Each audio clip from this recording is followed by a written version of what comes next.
الحمد لله الملك الحكيم الجواد الكريم العزيز الرحيم والطريق إليه واضح للقاصدين والدليل على الهداء للناظرين والصلاة والسلام على سيدنا محمد وعلى آله وصحبه أجمعين.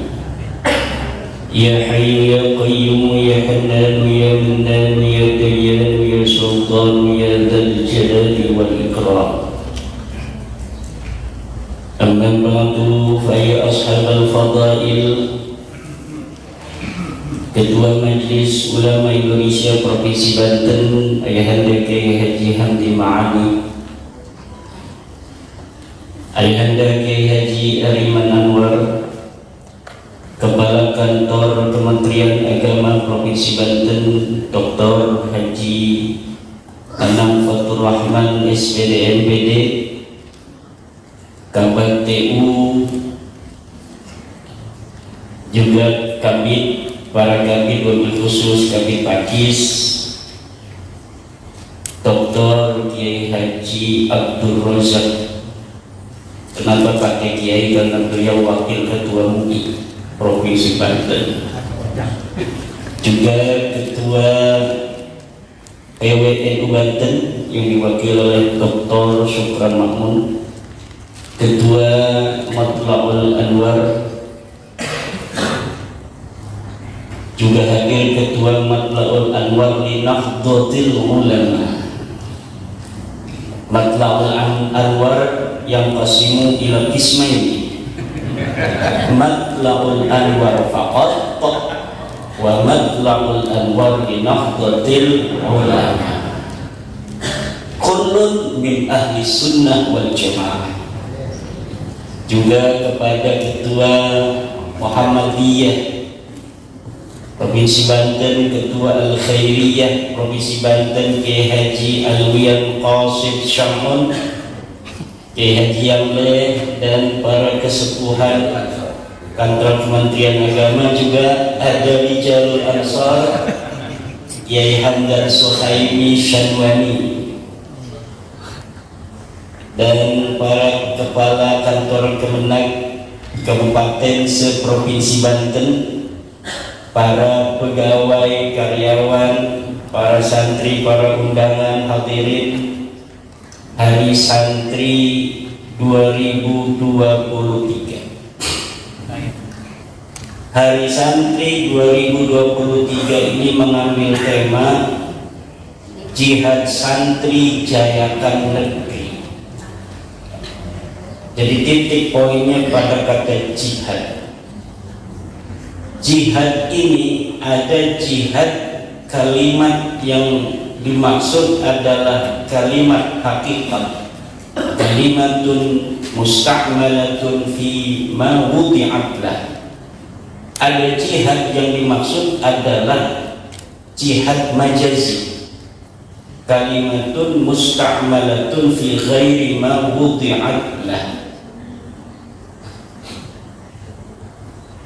Kalau kita mengatakan saya melihat bulan tadi malam bersinar cerah sekali, itu adalah makna hakikat.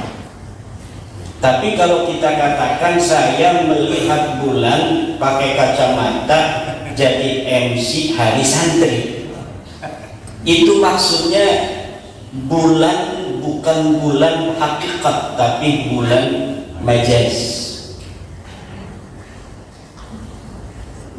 Kata jihad seperti Rasulullah katakan, raja'na ilal jihad minal jihadil asghar ilal jihadil akbar. Kita kembali dari jihad kecil menuju jihad besar. Ini jihad yang dimaksud adalah kalimat jihad majaz. Dari mana kita mengetahui bahwa lafaz jihad yang dimaksud Rasulullah adalah jihad majaz? Dari asbabul wurud hadis ini. Di mana hadis ini asbabul wurudnya adalah ketika Rasulullah Muhammad SAW baru pulang dari perang Tabuk. Perang Tabuk ini perang kecil atau perang besar?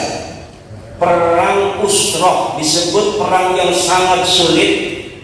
Umat Islam menghadapi pasukan Romawi yang jumlahnya 40.000 orang. Umat Islam hanya 30.000 orang.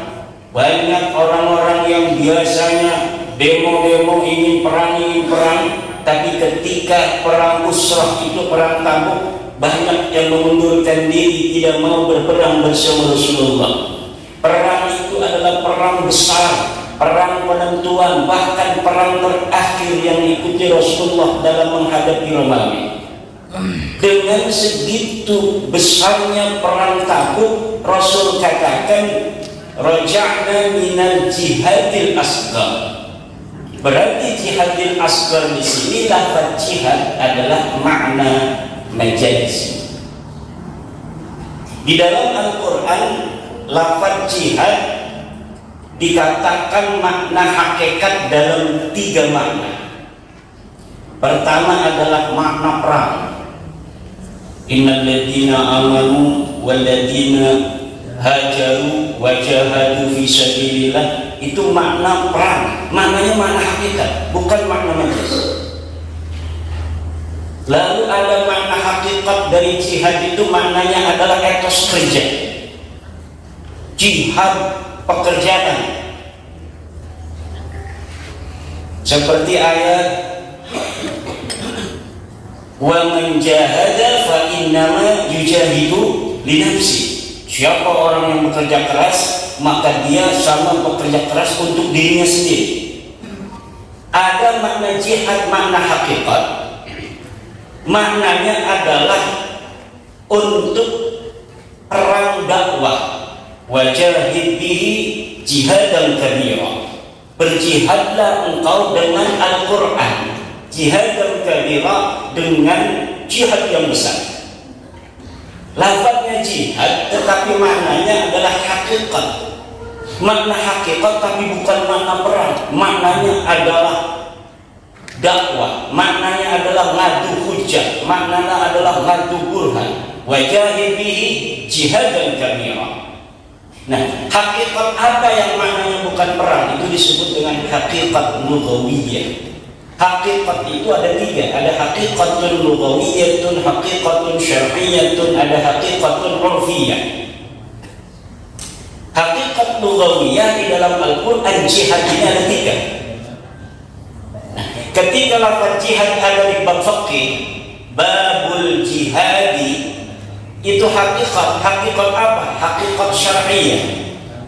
Tidak usah dimaknai babul jihadi bisayfi, ini adalah bab jihad dengan pedang. Tidak usah, karena dia sudah menjadi hakikat syar'iyyah. Idza utliqal jihadu fi syar'i fal muradu bihi al jihadu bis sayfi, al muradu huwa al qital. Lalu jihad santri Jayakan negeri ini yang dimaksud Pak Menteri Gusmennya apa? Apakah jihad makna majaz? Apakah jihad makna hakikat? Hakikatnya apakah hakikat lughawiyah? Apakah hakikat syar'iyah? Apakah hakikat urfiyah? Ini bisa dibawa kemana-mana. Jihad santri dibawa ke makna hakikat syar'iyah bisa. Karena hari santri ini mulanya adalah dari jihad di makna qital. Adanya resolusi jihad yang ditandatangani oleh Mbah Hasyim Asy'ari adalah jihad di makna qital. Tanggal 22 Oktober 1945 jihad yang ditandatangani Mbah Hasyim adalah jihad di makna qital. Resolusi jihad di situ bukan jihad melawan kebodohan, bukan jihad melawan kemiskinan, bukan jihad melawan intoleransi, tapi jihad bimakna kita. Jadi jihad santri Jayakan Negeri sudah terbukti bahwa fatwa resolusi jihad Mbah Hasyim Asy'ari Nahdlatul Ulama tahun 45 yang menggerakkan seluruh anak bangsa menghadapi sekutu, sehingga sekutu kuncar kacir dia tunggang langgang meninggalkan negeri Indonesia ini, membawa negeri kita hari ini jaya. Kita hanya memperingati tanggal 22 Oktober resolusi jihad itu, atau 10 November, di mana hasil daripada resolusi jihad itu menghasilkan tergeraknya para pahlawan-pahlawan bangsa, para santri dari seluruh penjuru negeri Surabaya dan sekitarnya datang untuk berperang, menghibahkan nyawanya untuk negeri Indonesia yang tercinta ini. Membawa hari ini kita duduk di sini sambil minum-minum, makan-makan, katanya istighosah. Alhamdulillah. Itu jihad santri makna hakikatnya adalah hakikat syariah, yaitu jihad maknanya perang. Nah, kalau sekarang jihad santri Jayakan Negeri tidak lagi perlu berperang. Tidak betul. Karena sekarang nggak ada musuhnya. Musuhnya sopo? Las jihad kita musuhnya sopo? Orang-orang. Saudara-saudara kita mungkin di Palestina itu mungkin bisa, menurut sebagian ulama, jihad di mana kita jihad di mana al-jihad bisa. Menurut sebagian lainnya itu kurang bijaksana juga, karena sudah tahu kalau kita nyerang nanti orang-orang yang tidak berdosa pada diserang lagi oleh Israel. Maka dari dulu para kiai kita selalu mendukung Palestina merdeka, tetapi tidak terlalu mendukung perlawanan fisik rakyat Palestina di tengah-tengah kepungan Israel itu untuk melawan secara fisik. Kenapa? Jelas salah. Saudara-saudara kita umat Islam yang ada di Palestina ini hanya beberapa gelintir orang ada di satu tengah-tengah titik lokasi yang seluruh itarannya itu semuanya adalah musuh. Semuanya adalah orang Israel. Di situ ada anak-anak, di situ ada orang tua, di situ ada orang hamil yang membutuhkan kasih sayang dari suaminya. Orang-orang hamilnya 4, suaminya cuma 1, harus kemana-mana dia. Kemudian kita laki-lakinya egoisme untuk menunjukkan pada dunia kita masih ada. Kemudian kita serang itu musuh, yang kita tahu kalau kita serang itu musuh, maka musuh akan menyerang istri-istri kita yang 4 hamil itu. Kemudian kita meninggalkan mereka dan mereka diserang, rumahnya dibom. Makanya dari dulu kita bangsa Indonesia mendukung 100% Palestina harus merdeka, tetapi kita mencari jalan terbaik untuk merebut kemerdekaan bagi saudara-saudara kita di Palestina. Karena kalau pasukan Banten datang ke sana, misalnya kita dengan ilmu Halimunan, ilmu Sultan Hasanuddin, 7 orang cukup sebenarnya. Saya pada Rojak bisa. Tapi kalau kita di sana ngangkolok, kita bacotin orang, lalu mereka mau nyerbu kita nggak kelihatan, yang diserbu tentu rumah-rumah orang-orang Palestina. Maka untuk itu kita nggak jadi pergi ke sana, Pak.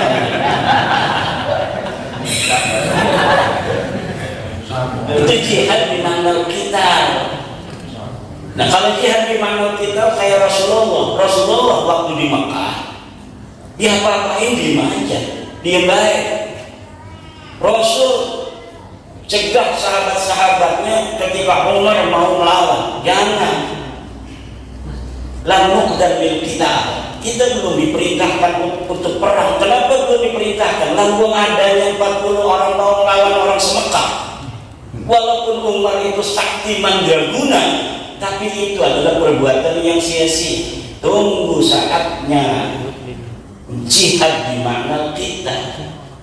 Maka ketika Rasulullah Muhammad SAW hijrah ke Madinah, kemudian orang sudah banyak, pasukan dimobilisasi, laskar-laskar sudah ada, udzina lil ladzina yuqataluna bi annahum zulimu. Baru diizinkan. Dulu waktu di Mekah, Nabi Muhammad lagi sholat, dilemparin itu dengan tai, Nabi Muhammad diam saja. Nggak ada yang berani bunuh Nabi Muhammad di Mekah, tidak ada. Kenapa tidak ada? Karena kalau Nabi Muhammad disentuh, maka seluruh Bani Hashim akan bergerak. Nabi Muhammad diuntungkan oleh keluarga yang gagah perkasa. Nabi Muhammad diuntungkan oleh keluarganya yang walaupun masih kafir, kalau Nabi Muhammad diselentik, semuanya akan membela. Pernah suatu hari Rasulullah tidak pulang, mau maghrib belum pulang. Abu Talib masih kafir, banyak dari Bani Hashim masih kafir, Abbas masih kafir, pamannya Nabi. Suatu ketika Rasulullah belum pulang, lapor anaknya Rasulullah yang bernama Zaid bin Muhammad atau Zaid bin Harithah, lapor kepada Abi Talib, wahai Abi Talib, ayahanda Rasulullah Muhammad SAW belum pulang. Jangan-jangan dia papain oleh orang Quraisy. Abu Talib langsung memanggil seluruh Bani Hashim, pemuda-pemudanya, siapkan semua pedang. Umpetin, apa umpetin? Sembunyikan di balik jubah. Akhirnya pemuda-pemuda Bani Hashim semua ambil pedang, sembunyikan di balik jubah. Ini apabila matahari terbenam, Muhammad belum pulang, dia mau dibunuh oleh orang Quraisy ataupun tidak, kita katakan Muhammad dibunuh Quraisy dan kita bunuh maghrib itu semua pejabat-pejabat Quraisy. Jam 5 biasanya pada muter-muter di Ka'bah, pada ngobrol-ngobrol, ngopi-ngopi, merokok kali juga. Abu Jahal, Abu Lahab, Abu Sufyan, pada ngobrol duduk-duduk di Mekah, di Ka'bah. Datang Bani Hashim, ini udah ditugasin sama tim pensurvei. Ini Abu Sufyan, tugasnya Ja'far, bunuh dia. Ini Abu Jahal, tugasnya itu. Jadi semua duduk, Bani Hashim duduknya ngedampingin semua orang-orang Bani Quraisy. Abu Talib sudah siap-siap. Ini sebentar lagi maghrib. Kalau ini matahari terbenam, Muhammad belum pulang, bunuh semua orang-orang yang ada di Mekah ini. Akhirnya datang Zaid, ya Abu Talib, Nabi Muhammad ada berita dia sedang di rumah Arqam. Akhirnya kata Abu Talib, hei orang-orang Mekah, apa kalian sadar di samping kalian semuanya Bani Hashim? Dah, iya nih, samping saya Bani Hashim, samping itu Bani Hashim, ini Bani Hashim. Tahu apa yang akan kami lakukan? Kenapa ini, ada apa Abu Talib? Muhammad belum pulang dari siang. Maghrib ini kalau Muhammad belum pulang, kami telah meyakinkan kalian telah membunuhnya. Kami tidak akan banyak tanya, kami akan bunuh kalian semua. Sejak itu orang-orang Mekah tidak berani menyentuh Rasulullah Muhammad SAW. Padahal kebanyakan Bani Hashim itu belum masuk Islam. Maka Nabi mau ngomong apa aja, nggak ada yang berani nyentuh. Beraninya dari belakang. Nabi lagi sujud, tauhid, taywan tak abur. Itu darahnya Rasulullah Muhammad Sallallahu Alaihi Wasallam. Ketika sudah kekuatan laskar di Madinah, banyak orang pada masuk Islam, barulah diizinkan perang. Jadi perang aja harus punya strategi. Jangan kita karena berani kebal itu 50 orang kita lawan sendiri aja. Nah ini walaupun kebal mati juga. Kalau sekarang jihadnya apa? Jihad sekarang adalah jihad santri. Santri ini sekarang gennya itu gen Z dan gen alpha. Tetapi kata satu kaul yang namanya santri thalibul ilmi itu minal mahdi ilal lahdi. Jadi gen baby boomer pun itu masuk dalam kategori santri.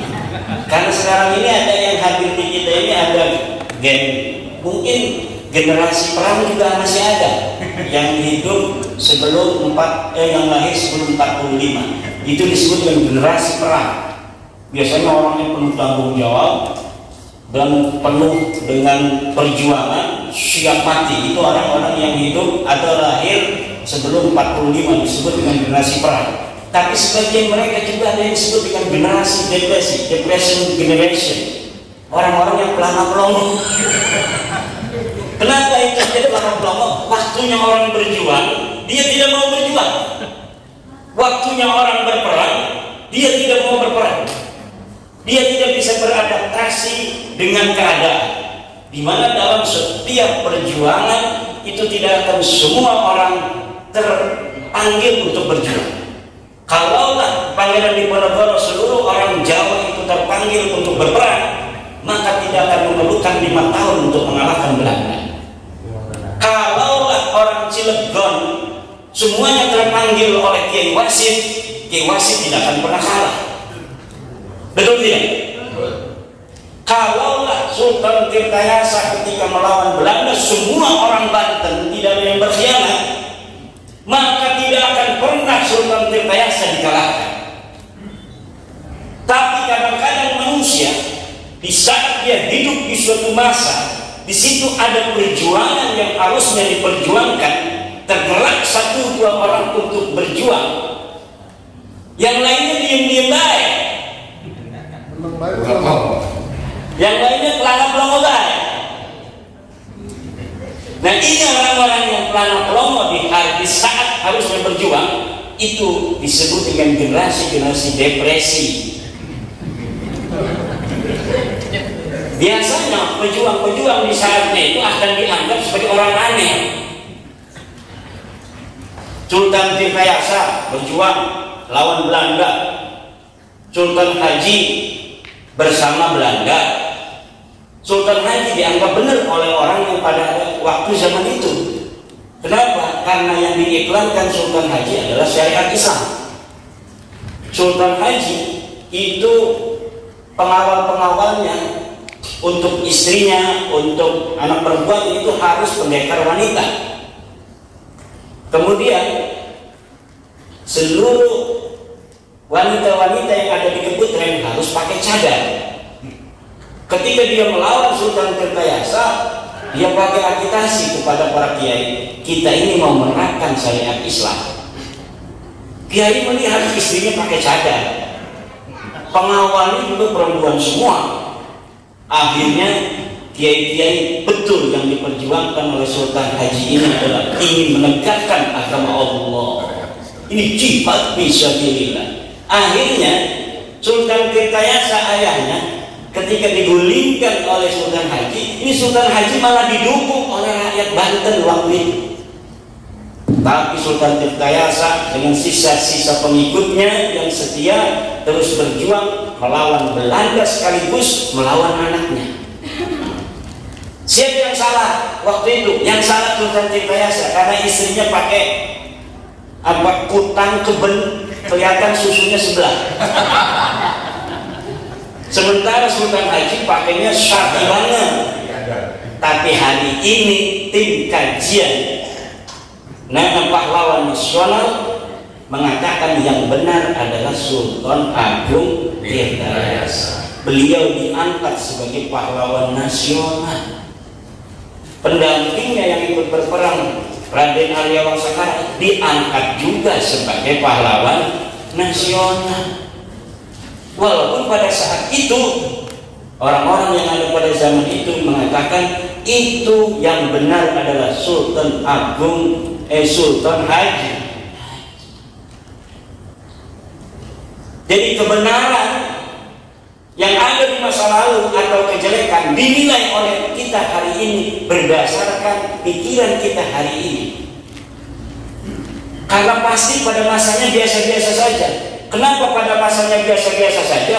Karena ada kepentingan yang melingkari setiap orang di dalam memandang kebenaran atau keburukan itu. Betul ya? Gak enak kadang-kadang. Kita yakin ya sama tesisnya kayak iman nih. Tapi gak enak kita kan satu kantor ada yang balai gitu. Tapi, nah itu ada artinya itu sudah biasa dalam perjuangan dan perasaan akan bahwa kita dalam masalah. Biasanya Allah tidak akan berikan pada semua orang. Kenapa Ki Wasit doang yang dikasih kesadaran waktu itu bahwa kita sedang dijajah? Yang lain biasa-biasa saja. Pada macul enak. Ngapain sih Ki Wasit ini kita lagi enak-enakan ini? Nggak ada. Belanda nggak pernah nembakin petani kok. Belanda nggak ngegangguin orang dagang pasar Cilegon. Kenapa Ki Wasit ngajak kita perang? Karena kesadaran dijajah itu hanya diberikan kepada pahlawan, tidak pernah diberikan kepada pecundang. Karena pecundang itu hanya mencari bagaimana dia bisa hidup nyaman di suatu keadaan yang telah dia raih tanpa mau menanggung resiko apapun. Walaupun dia tahu bahwa kalau ini dibiarkan ada sesuatu peradaban yang akan hancur di masa depan. Jangan betul-betul baik. Coba bikin status. Coba kuburan-kuburan dirampok. Abah, kuburan dirampok. Ini ada kuburan pahlawan Yogyakarta. Saya suka di Jogja. Saya ketemu dengan para pengurus-pengurus keraton Jogja. Saya dikasih tahu oleh anak turunannya, ini kakek kami itu asli orang Jogja. Dia perang 1811 dalam perang Sapehi melawan Belanda. Mati di masjid, dikejar oleh Belanda, pasukannya mati semua, dia sendirian, dia di masjid, dibunuh dan ditebas lehernya. Dia pahlawan Jogja. Asli orang Jogja.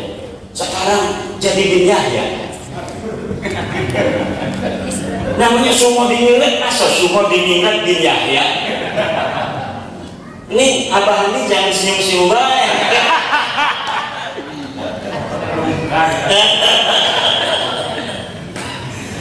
Kan aneh. Apa tujuannya dia sampai mengganti-ganti sebuah makam yang sudah ada namanya, ada leluhurnya, ada keturunannya, untuk diambil namanya menjadi Ba'alawi? Apa tujuannya? Kalau tujuannya baik, kayak saya kira jauh dari tujuan baik dan niat baik. Belum lagi makam-makam yang gak ada makamnya. Kalau ini orangnya ada, makamnya ada, tapi dia bikin makam baru di Semarang dengan nama alias pejuang ini, tetapi silsilah ke atasnya itu diselilungkan kepada silsilah orang-orang Yaman. Ada lagi makamnya nggak ada apa-apanya, kosong, tanah kosong. Bahkan katanya ada kuburan kucing. Kemudian dikasih makam, diberi nama, kemudian dibimbingkan, dikasih tahun 1400. Kalaulah Wali Songo aja 1500 menyebarkan Islam di Indonesia, lalu ada makam tua yang dikasih 1400, apa maknanya? Maknanya adalah penyebar Islam di Indonesia bukan Wali Songo, tapi sudah ada orang-orang yang dulu datang. Ini namanya Haidar bin Yahya misal.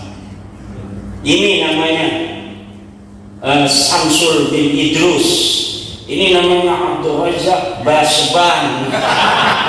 Tahunnya 1300, 1400. Nanti masa depan lah, 100 tahun lagi ketika ada penulisan ulang sejarah, Bisa bingung ini penulis sejarah. Ini kita harus rekonstruksi kembali perjalanan sejarah masuknya Islam di Indonesia. Karena selama ini yang kita baca salah. Katanya Wali Songo yang menyebarkan Islam di Indonesia. Katanya Maulana Hasanuddin ngaku jago dengan pucuk umum di Banten, baru orang Banten masuk Islam. Sultan Maulana Hasanuddin itu abad ke-16. Tapi kok di Banten sudah banyak makam-makam di Pandeglang, sekarang katanya sudah ada yang dibangun makam biyah yang sangat besar. Jangan diam-diam baik. Dikasih tahun-tahun yang tua, akhirnya sejarah Banten akan ngacak di masa depan. Harus bongkar. Kalau berani, jangan diam-diam baik. Dan ini bisa dibuktikan. Kita sudah kerjasama dengan para sejarawan, bahkan dari Inggris kita datangkan pakar sejarah Tom Carey apa John Carey, Peter Carey, dan dia sudah bicara di media sosial. Ayo kita adu data. Wali kesehatan, hari datanya salah, mau bohong tetap bohong. Mau wali, mau setan, bohong sama saja. Kalau jahat, bodoh baik. Mau dia wali, apa kita yang wali? Yang tahu hanya Allah Subhanahu wa Ta'ala. Jangan dibiarkan perampokan-perampokan sejarah. Jangan biarkan perampokan-perampokan makam leluhur kita. Karena ini akan mengaburkan sejarah anak cucu kita di masa depan. Lasing perang Sultan Tirtayasa, sing modal Maulana Muhammad Nasruddin, yang modal itu Raden Aliwang Sakala, buyut kita secelulung modal ini kenapa disembelih begini. Lalu konek yang jadi pahlawan orang-orang yang gak jelas. Jangankan gak jelas, orangnya aja gak ada. Orang yang gak ada di masa itu, tapi bisa ada makan ini premen. Masa kita akan menjadikan orang yang tidak ada di masa lalu sebagai pahlawan? Aneh ajaib. Tapi semuanya itu Bang, itu sing disalahkan pula itu. Makanya imat maju setan kan.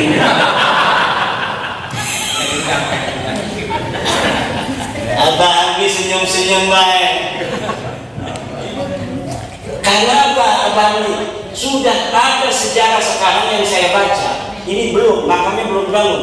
Satu, Tanara akan dibangun makam. Karena tulisan sejarahnya sudah dibikin bahwa Qadi bin Yahya punya anak di Tanara namanya Ali. Dan ini pasti akan dibikin makamnya. Pokoknya setiap ada daerah-daerah bersejarah Islam di sana, maka akan ada makam baru. Ali itu nama kakek daripada Syekh Nawawi Tanara. Syekh Nawawi Tanara bin Umar bin Ali. Nanti kalau orang lama-lama itu 100 tahun yang akan datang, ini berarti kakeknya Syekh Nawawi ini namanya sama Ali, adanya di Tanara, pasti ini kakeknya Syekh Nawawi. Nanti Syekh Nawawi At-Tanara Al-Bantani yang dia adalah cucu daripada Pangeran Sunyararas nanti akan berubah menjadi bin Yahya Al-Yamani Al-Hadrami. Kita nggak punya apa-apa masa depan.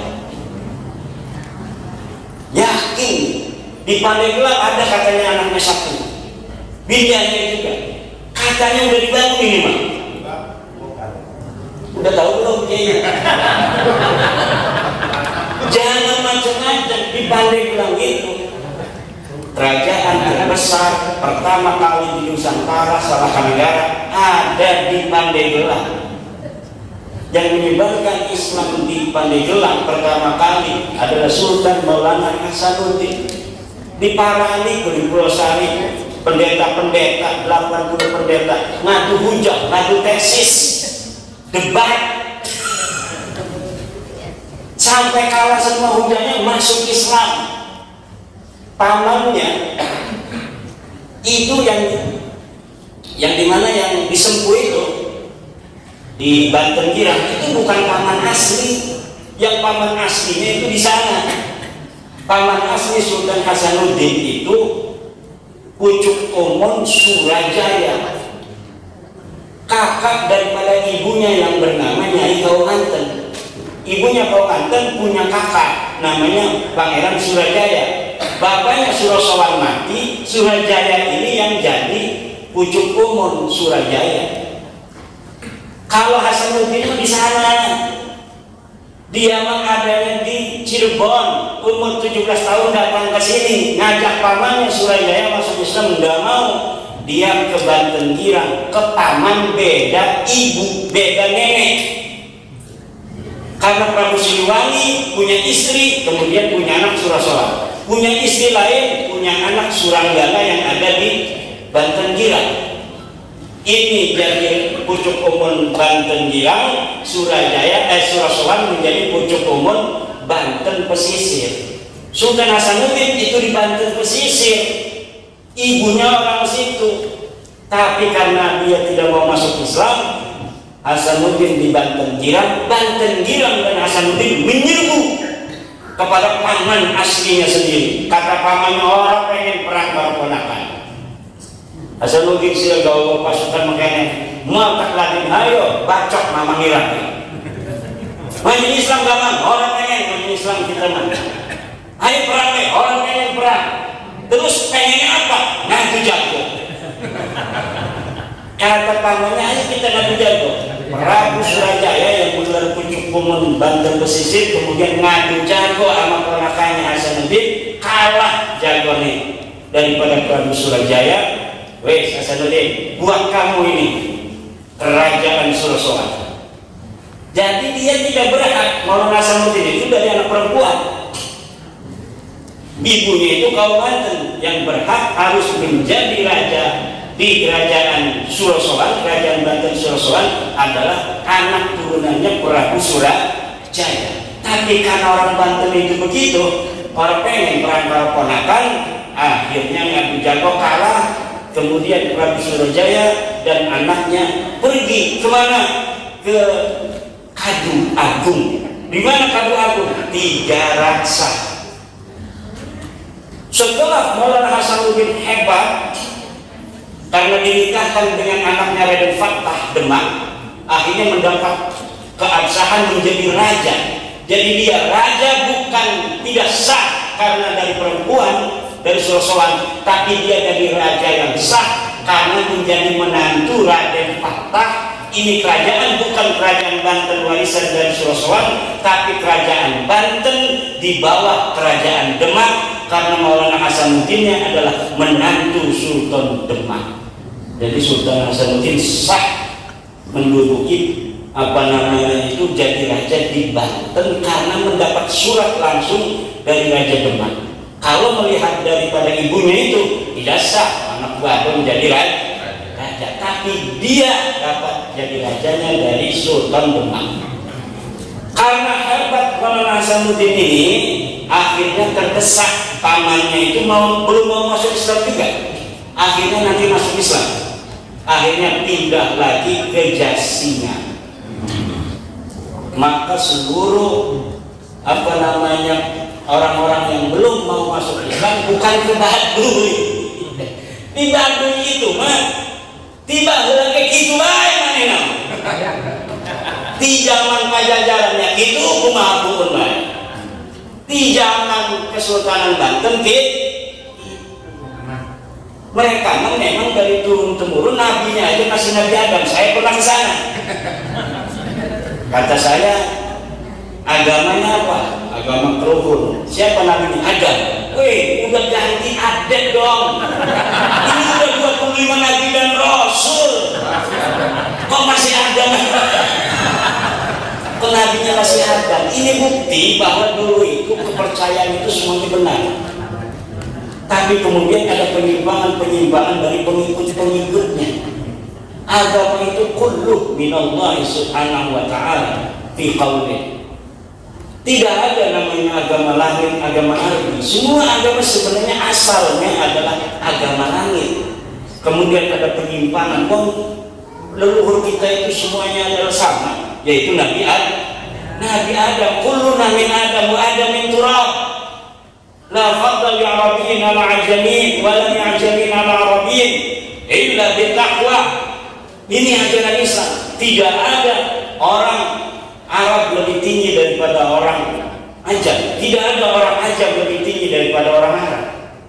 Lah ini mereka orang Arab, Arabnya juga Arab palsu, merasa lebih tinggi daripada orang asli, daripada Banten. Pakai sok. Lagi turunan Nabi nih, Pak Dokter Roja. Kita ini ada riwayat turunan Nabi, sah, sahih nasabnya. Jadi turunan Nabi ini orang sahih. Ngacak merana mereka. Dan saya bisa buktikan itu, bahwa mereka bukan turunan Nabi. Ngacak nasabnya merana mereka. Hasil tes DNA-nya ngacak lagi. Sekarang ini ilmu pengetahuan sudah generasi sekarang ini generasi Z dan Alpha. Itu zaman perang nih. Sekarang ini ilmu pengetahuan sudah luar biasa. Dr. Sugeng Sugiharto, Profesor Kaim, ahli DNA, sudah berfatwa dari BIN, Badan Riset Inovasi Nasional, bahwa orang Arab harus mempunyai haplogrup J1. Mereka sudah tes DNA. Beberapa orang, 170 orang di Yaman, 5 orang di Indonesia, haplogramnya G. Nah, apa itu artinya haplog G? Haplog G itu ajamani turunan Nabi. Wong Arab itu jangankan orang Arab, orang Sumeria aja bukan. Jadi ada haplogram itu Sumeria. Sumeria itu nanti J0. J0 menjadi orang Akkadia, menjadi orang Arab, itu J1. Nanti kalau dia keturunan daripada Bani Hashim, ada kode-kode Bani Hashim. Kalau dia keturunan daripada Sayyidina Abi Thalib, ada kode-kode Abu Thalib. Kalau dia ada keturunan daripada Sayyidina Ali, ada kode-kode Sayyidina Ali. Kalau dia mengaku keturunan Husain, ada kode-kode Sayyidina Husain. Ali Al-Quraidi punya anak namanya Muhammad, punya anak namanya Isa, punya anak namanya Ahmad. Ini terdeteksi semua, haplogramnya terdeteksi, kode-kode genetik lainnya terdeteksi. Dari Ahmad ini, anak-anaknya yang 3, Muhammad, Ali, Husain, semuanya ada keturunannya terdeteksi. Tapi siji Ali Ubed ini ngakunya ke anaknya Ahmad. Ditulis di kitab nasab mereka Ubed bin Ahmad bin Isa. Di kitab nasab-nasab orang Irak, Ahmad ini punya anaknya 3, Muhammad, Ali, Husain. Tidak ada anak namanya Ubed. Mereka nulis namanya Ubed tambah 1 4 ngender. Oke, kalau ngender nggak keturunan Nabi dari jalur Imam Husain, Ali Al-Quraidi, tes DNA. Barang tes DNA hasilnya G, Pak. Macam mana pula, Pak. Sengaja ini saya ngomong lagi ada para kesepuhan, supaya para kesepuhan saya, orang tua saya ngerti apa yang lagi saya bicarakan di media sosial, apa yang sedang diperdebatkan oleh masyarakat sekarang ini. Jadi saya menemukan secara ilmu literasi, daftar pustaka, kajian pustaka, bahwa DNA nasab mereka ini putus. Tidak ada yang meriwayatkan ahli-ahli nasab. Yang kitab nasab sudah dicetak, ditulis dari mulai abad ke-4, ke-5, ke-6, ke-7, ke-8. Wah ya, nulis semua turunan Nabi ada semua. Dan abad ke-5 Imam Al-Ubaidili menyebutkan anaknya Imam Ahmad ini nggak ada yang namanya Ubaid. Imam Al-Bahruraji, pengarang kitab Mafatihul Ghaib, itu bikin kitab namanya kitab Asy-Syajarah Al-Mubarakah fi Ansari Talibiyah. Semua keturunan-keturunan Imam Abi Thalib sampai sekarang pada masanya itu ditulis. Di sana ada Ahmad. Ahmad dikatakan punya anaknya cuma 3, Muhammad, Ali, dan Husain. Tidak ada anak yang namanya Ubaidillah. Nah, saya marah-marah. Salah itu. Karena dia menulisnya pada abad 9 Hijriah. Mengakunya itu baru abad 9 Hijriah. Orang yang diakunya ada di abad 4 dan 5 Hijriah. Harusnya kalau ngaku orang yang ada di abad 4 Hijriah harus dikonfirmasi di kitab nasab abad 4 Hijriah yang sudah banyak sekarang dicetak. Nanti dilihat lagi di abad ke-5, banyak juga di abad ke-5 kita. Abad ke-6 banyak juga, abad ke-7 banyak juga, abad ke-8 banyak juga. Semuanya 550 tahun kitab nasab yang dicatat itu tidak menyebutkan Ahmad bin Isa punya anak namanya Ubed. Baru nanti abad 9 anak kiai, Pak. Jadi kiai itu arahnya Ali Asakron. Kita itu kiai gede. Masa iya kiai orang dia turunan bagus, nyari-nyari silsilah dia. Masa orang soleh banyak pengikutnya, orang semuanya pada jadi santrinya bukan keturunan Nabi, akhirnya dia nyari-nyari silsilah. Ada di kitab As-Suluk abad ke-8 Hijriah nama Abdullah bin Ahmad. Iki kayaknya mah iki kayaknya mah buyut kita padahal namanya beda. Ika mah Ubedillah, iki mah Abdullah. Dan di situ dikatakan Abdullah punya anak namanya Jadid. Sedangkan di kitab-kitab yang mereka punya tidak ada nama Jadid. Akhirnya bikin bahwa Jadid ini saudara dari Alwi. Dan dia namanya Mbak Alwi itu adalah bukan keturunan Sayyidina Ali, tapi Alwi itu keturunan Mang Alwi. Mang Alwi itu anaknya Ubed, anaknya Ubed doang. Ketika di kitab anak Abdullah bin Ahmad, kayaknya mah Ubed ki Abdullah. Terus karena waktu ditaskir jadinya Ubedullah. Suwe-suwe Allah hilang jadinya Ubed. Aslinya konon, Mbak. Jadi lama musim takon balawi mengapa remeh itu dimenuti nganukaken nasab Rasulullah keturunan Nabi Laka, dudu turun Nabi Laka, turun Nabi Make. Ada At-Toba-Toba ini Yaman tuh, ada Ar-Rassi, ada Al-Jailani, semuanya ada dan sahih sampai sekarang. Iki mas satu doang, satu klan namanya Bakalawi yang dipermasalahkan karena tidak dicatat. Kebetulan mereka pindah ke Indonesia, 60% ada di Indonesia sedikit. Kumpul ini kayak kabeh, Pak. Di kanan kosong. Karena Yaman itu pada saat itu kekayaan Yaman hanya bisa memberikan makan untuk 20% rakyatnya. Kekayaan negara Yaman waktu itu, maka harus pindah. Pindah ini sing subur makmur, ya ning kresek ning Banten. Sing akeh apa namanya sawah, anak kali minum tinggal nyibu, ya kan? Luar biasa indahnya surga Indonesia ini. Enggak apa, ayo kita bareng-bareng. Cuma titip, aja ngakal-ngakali kita uang. Suwe-suwe mas, jakali uang kok. Kamu perlu lamun sila ibu ngakali. Misalnya aja sih ngebela, silakan aja. Yang membela-bela belum sadar kalau dia lagi diakali. Suwe-suwe mah kayak gini, kokes lebih marah daripada kita. Kalau dia sudah merasakan benar-benar dia diakali secara pribadi. Orang-orang yang sekarang belum mendukung saya ini karena belum paham sifat dan akhlak sebagian mereka dari oknum-oknumnya itu. Kalau sudah paham, mendukung kita kabeh. Yakin sengaja pengen mendukung kita kabeh. Dari status Facebook mendukung Kiai Haji Mahyudin Iskandar. Ada apa benci ini.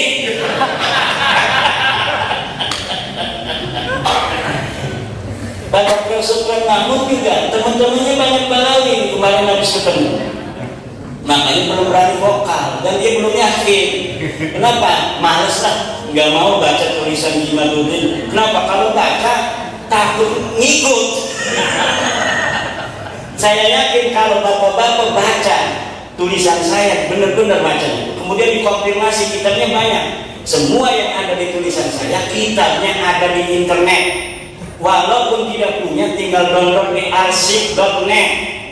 Kalau tidak ada di arsip.net, silahkan cari di maktabah.nur.com dari Umi Emirat Arab. Semuanya bisa di-download, kemudian bisa dikonfirmasi. Benar orang Imadul Fikri ngomong makanya. Benar ternyata. Orang Ustaz tuh bukan eman, kita belum durung digaji. Ya, demikianlah mungkin tidak banyak-banyak yang tidak dapat saya sampaikan.